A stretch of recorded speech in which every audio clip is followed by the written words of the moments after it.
So thank you for joining the Earth Equity webinar talking about sustainable investing. I'm Pete Krull, and I want to thank everybody for coming out today and spending a little bit of time with us.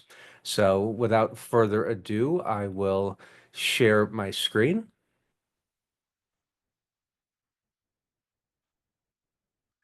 We will get the compliance information out of the way to get started. And so we're going to go over several things today. We're going to start out with what I like to call the ESG, the cringe factor. We're going to talk about what ESG is versus sustainable investing. We will actually go and analyze a popular ESG exchange traded fund and see what it actually owns. We'll talk a little bit about shifting demographics, changing economy, etc. We'll get into performance just a little bit. And finally, we will have some time for a Q&A. So really quickly about Earth Equity. So I founded Earth Equity in 2004. We only focus on sustainable investing and have been a recognized thought leader in the area for a long time now. We have clients across the country, and we became a part of Prime Capital back in December of 2022. So we are going on just over 2 years as a part of Prime. A little bit about me. Yes, I am the person driving the red Tesla. Um, I started with Merrill Lynch back in 1998, so I've been in this business for a very long time, and I founded Earth Equity back in 2004. I won the 2024 Investment News ESG Responsible Advisor of the Year award. That's me up in New York getting the award. I've also won a couple of other awards over the years in the industry. And we also, continue on the stereotype, also live in a solar and battery powered house here in Asheville, North Carolina. I regularly contribute to Forbes and Kiplinger. I have contributed to Forbes and Kiplinger. I've been quoted in the New York Times, Investment News, Barron's, Wall Street Journal, etc. And I host the Dollars and Change podcast, which is the expert's guide to sustainable, responsible investing.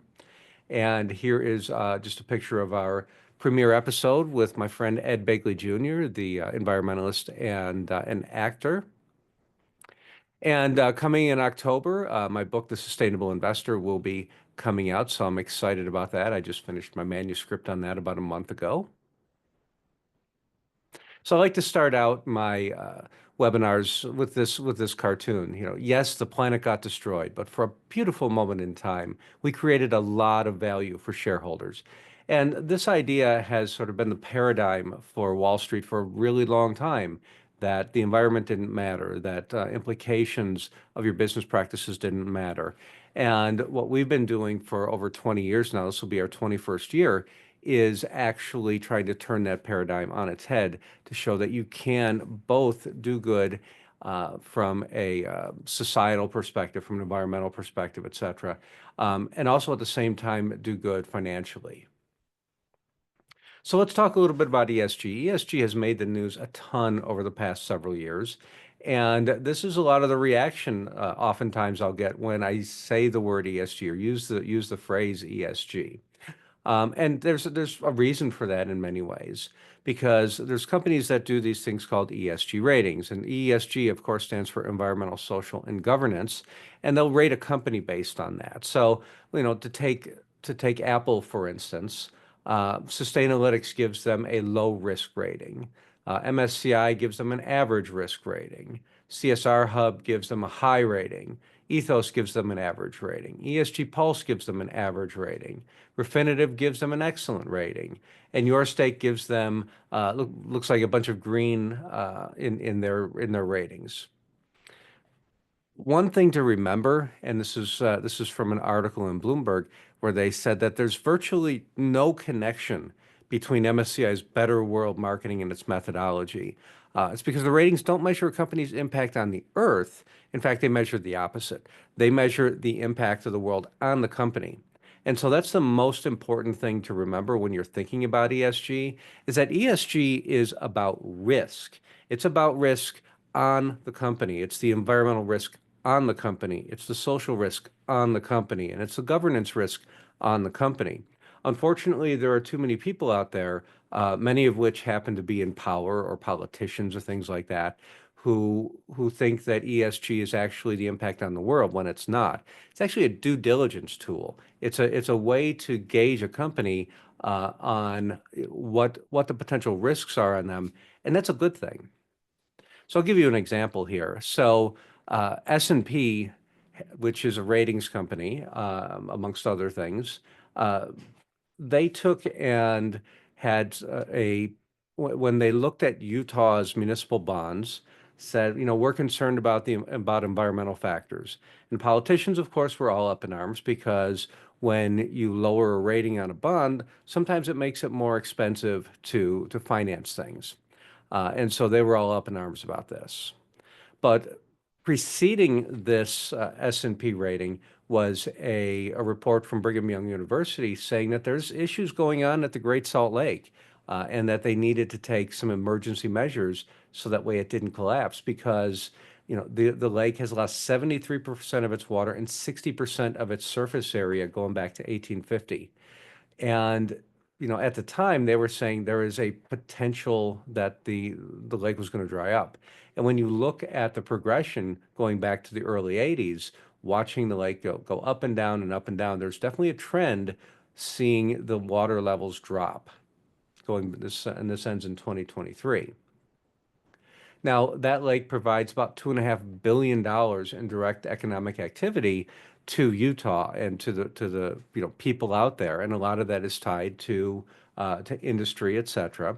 One of the side things that having a lake like that does, especially a saltwater lake, is that it suppresses toxic dust. Because when you have got saltwater, there's a lot of heavy metals and things that are dissolved in the water. Um, and if that lake goes away, then it's suppressing that dust from blowing into Salt Lake City, which has got 3 million people. What that lake also does, though, is it increases precipitation. So I grew up in Buffalo, New York, and growing up in Buffalo, New York, I knew a little something about lake effect snow. What the Great Salt Lake does is also help out the mountains east of the city to give them some of the best powder in the world. And that's another billion and a half, almost $1.5 billion worth of economic spending. So this lake has got, $4 billion, probably more by now, because this is just a little bit old, these numbers, in economic activity. So if something happens to that lake, then there is a strong potential that those bonds, those municipal bonds that the politicians were up in arms about having a negative rating, there's a material impact if there's an environmental issue with the Great Salt Lake. And so uh, one of the things to remember is that this is a risk on that particular security. We talked about that when I was describing this to start. But the one thing that ESG is not is it's not about sustainability. They are two different things. So let's talk a little bit about the difference between the two.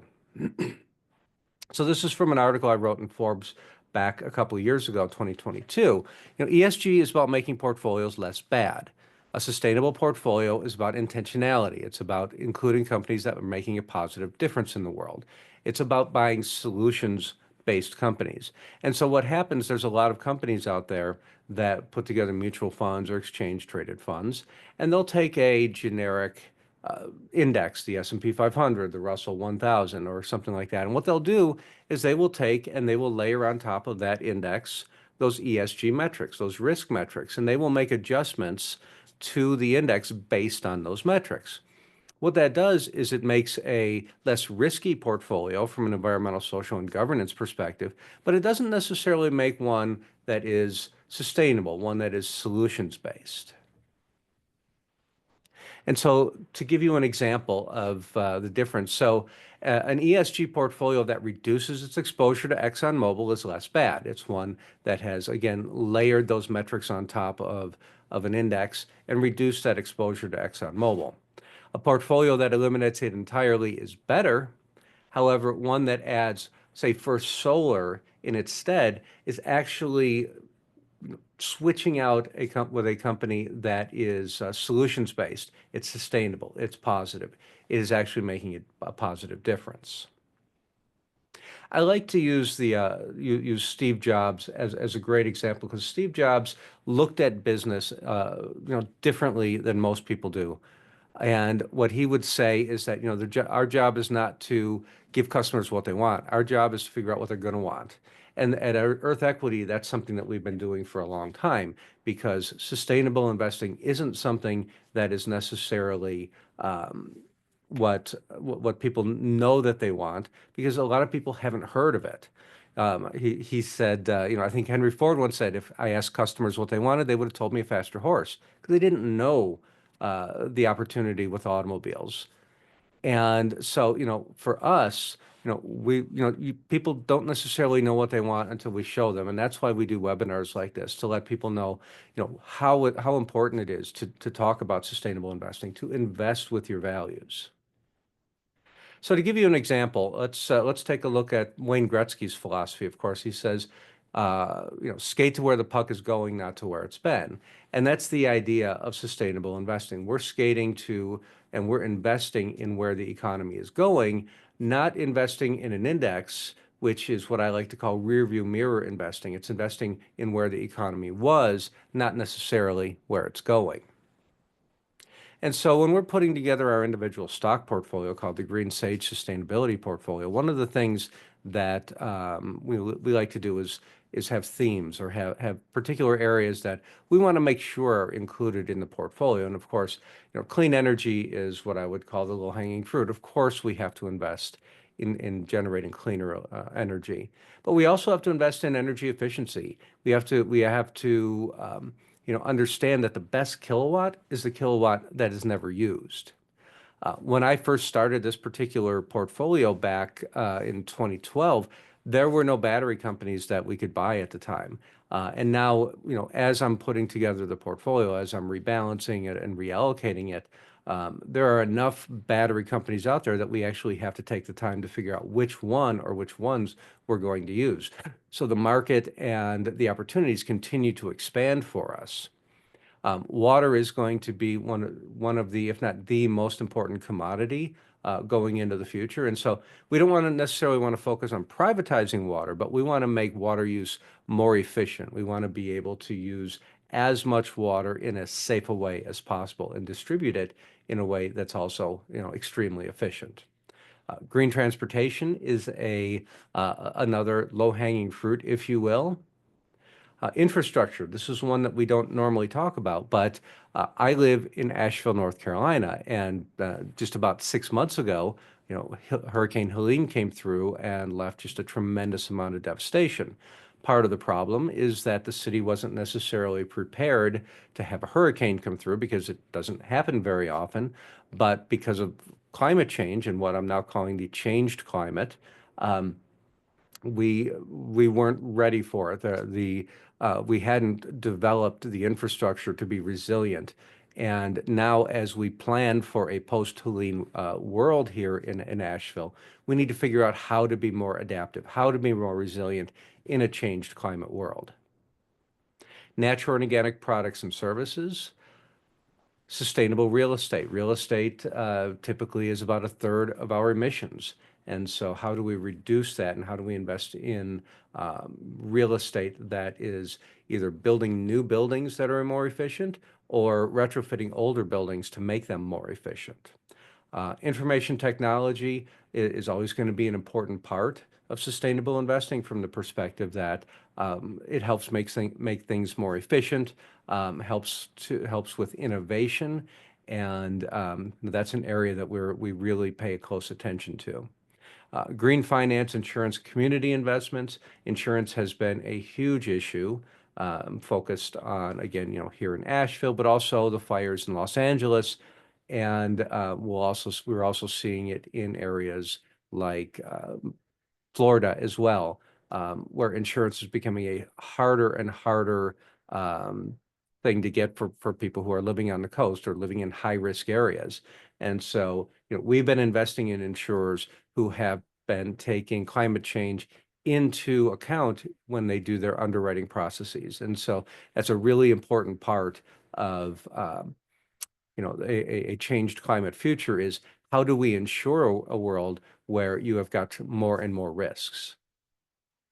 Recycling, circular economy. If you haven't heard of circular economy before, circular economy is the concept of eliminating waste. So when, for example, you have a smartphone, when that smartphone is no longer used, how can that phone be broken down into its constituent components and then reused, not downcycled, but level cycled or even upcycled in some ways?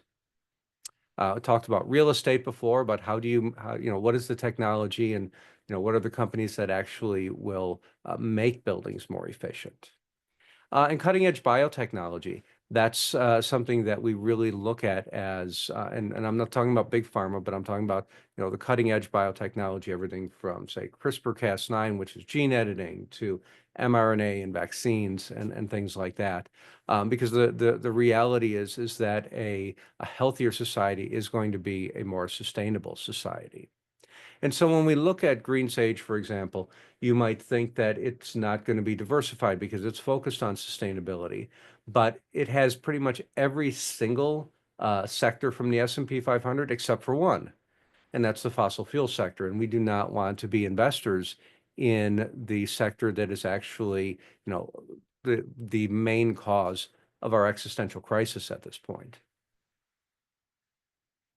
One thing, if you know a little bit about investing, there is a couple investing styles. One is called growth investing, one is called value investing. Sustainable investing is almost always going to fall on the growth side, in terms of companies that are more cutting edge, whereas value companies typically are more old school companies, banking, industry, industrials, things like that. So let's take and analyze a popular ESG exchange traded fund here. Just to give you a quick example, so greenwashing is basically when you are investing, when you say you're green or sustainable or responsible, whatever it is, but you really aren't.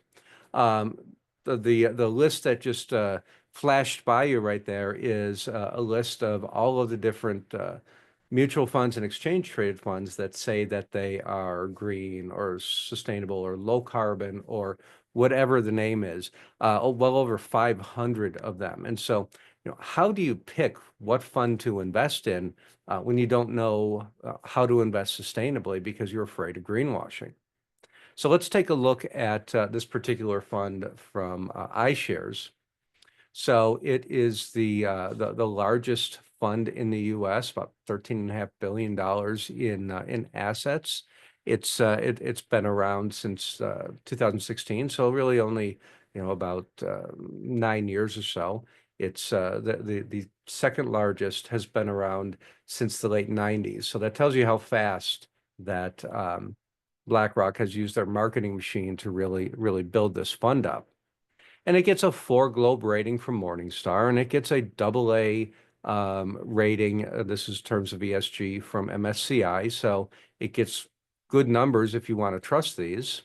But really, the only way to truly trust how sustainable a fund is by actually looking under the hood, or if you're driving an EV, looking under the frunk. So let's take a look and see what it actually owns. And commence shaking, or not shaking our head, but scratching our head and asking what's sustainable about this. ExxonMobil, certainly not sustainable. HCA Healthcare is a company that here in Asheville has completely devastated our hospital here. Archer Daniels Midland is big ag. Pepsi and Coke, junk food. McDonald's is in a ton of ESG funds, and I'll never quite understand why they do that. We have Northrop Grumman, which is a defense contractor. Kinder Morgan, a pipeline company. Visa and MasterCard, consumer debt. One that they added into this fund recently is called Flutter Entertainment, which is an online betting site. Not really much sustainable or responsible about that. Conversely, our Green Sage sustainability portfolio has companies that are actually focused on the next economy. They're focused on making the world a better place. Everything from a certified B Corporation bank to smart metering to renewable energy development to solar to batteries, efficient lighting, sustainable textiles, hydrogen, um, highly insulated and what do you want to call it? Highly efficient homes, reinsurance companies, AI, uh, infrastructure companies like Stantec, organic foods like Sprouts. Um, United Therapeutics is a benefit corporation, biotech company. Xylem focuses on water. Vital Farms are in organic eggs. These are areas that we actually think are, sustainable. They're positive. They're solutions based. So let's talk a little bit about what's changing. And so, I stopped, like I said earlier, I stopped calling it climate change, and I've really begun to call it the changed climate because that's where we are. By saying climate change, it continues to kick that can down the road farther. And the reality is that we've finally got to the can. The climate has changed, and now we're dealing with the implications. $250 billion is the estimate from the loss from the LA wildfires. This is actually going back a little ways, so it probably is even bigger than that.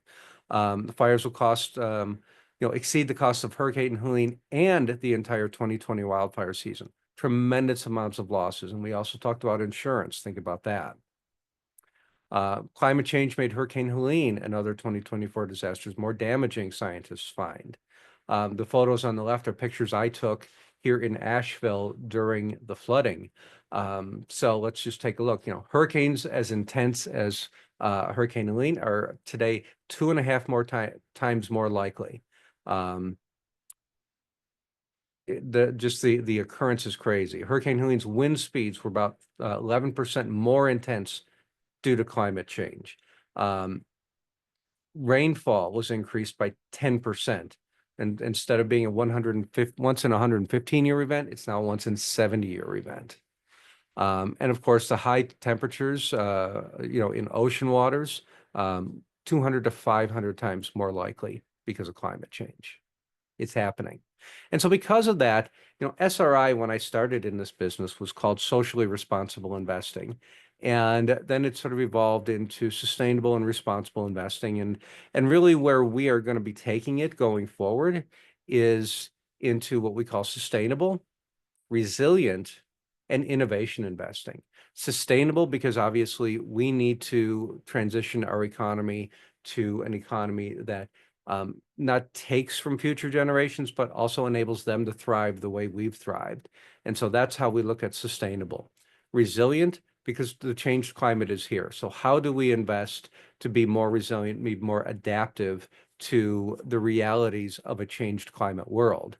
And innovation is the thing that brings it all together. We are going to have to innovate to really, be more sustainable, be more resilient. And so our definition of SRI has evolved to this new version. And we're excited to really focus on that going forward. Because the only constant is change. When I was growing up, this is how we communicated with each other. My wife, when she grew up, she was not only had this, but she also had a party line. And so there was, a lot of differences over the past 40, 50 years, because now we're using these. We have a computer in our hands.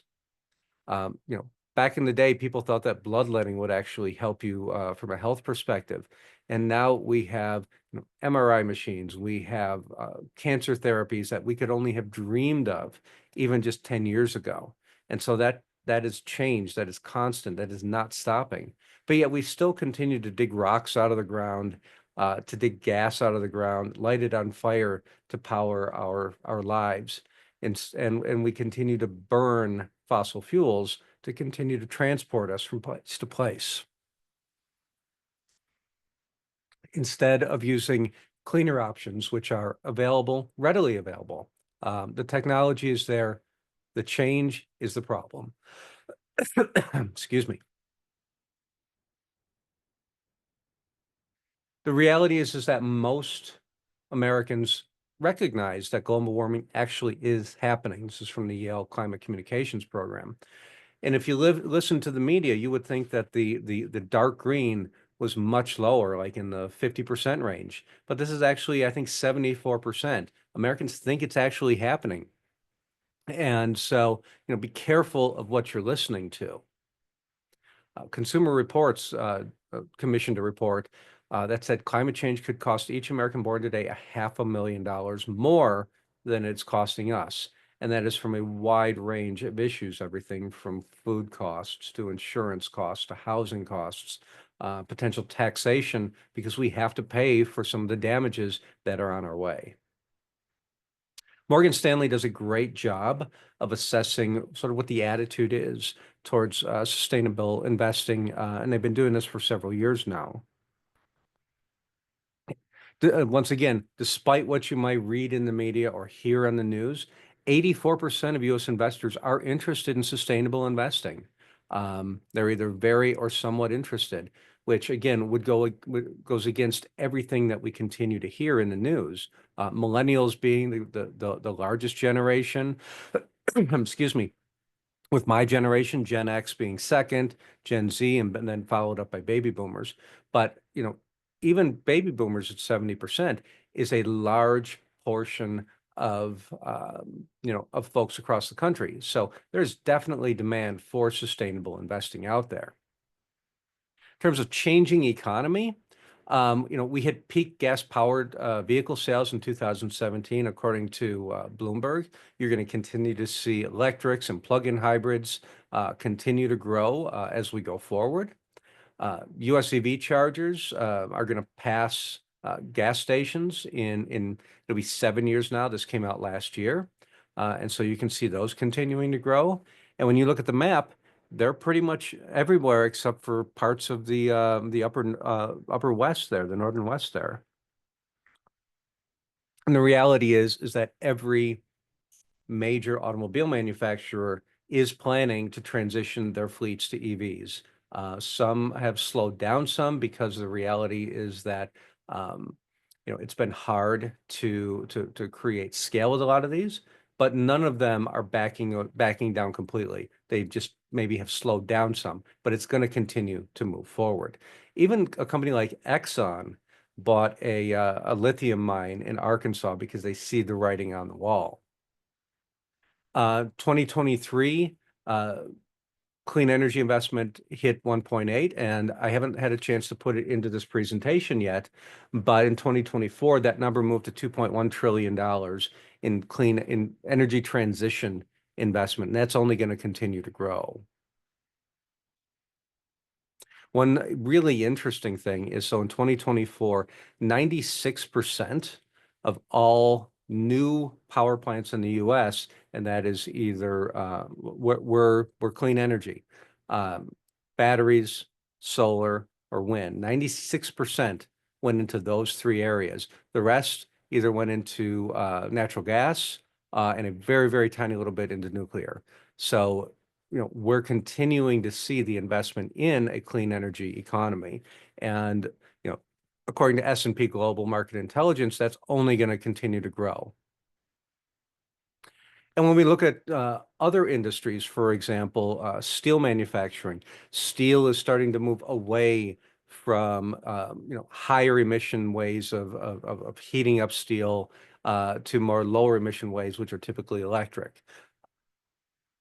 LEED certified buildings are buildings that are more efficient, so they contribute by decreasing energy use by 25% and carbon dioxide by 34%. Yet at the same time, according to CBRE, they can charge as much as a third more for those buildings. So making that investment in those buildings to make them more sustainable also provides better cash flow for the companies that are doing it.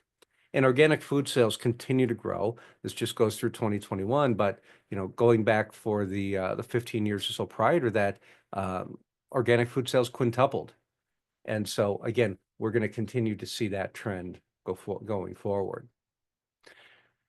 And so we won't get too much into performance, but I will say this is a report from Morgan Stanley that came out in October of 2024 that basically showed that going back to first half 2019, that sustainable funds, other than in looks like 1, two different halves of a year actually outperformed traditional funds.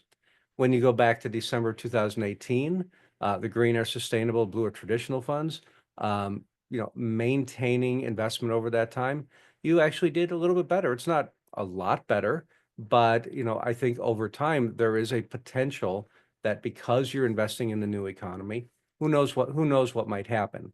Um, the opportunity is certainly there. And for anybody in the news media or anybody who is concerned about performance, what I always like to say is we do our best not necessarily to outperform, but to be competitive. So that way the choice isn't necessarily based on performance, it's based on what your values are. And with that, I'm going to wrap this up here. Just about a half an hour here that I've chatted. Wrap this up and transition over to see if there are any questions. And I'm not seeing any questions at this point. So I want to thank everybody for sitting in with me today. I'm grateful for your time. And if you have any questions, please reach out to myself. Please reach out to your financial advisor, and we can certainly answer any questions you have. We would love to help you invest with your values. So thank you once again. Come back to me here. Thank you once again. I appreciate your time, and we look forward to helping you align your investments with your values. Have a great day.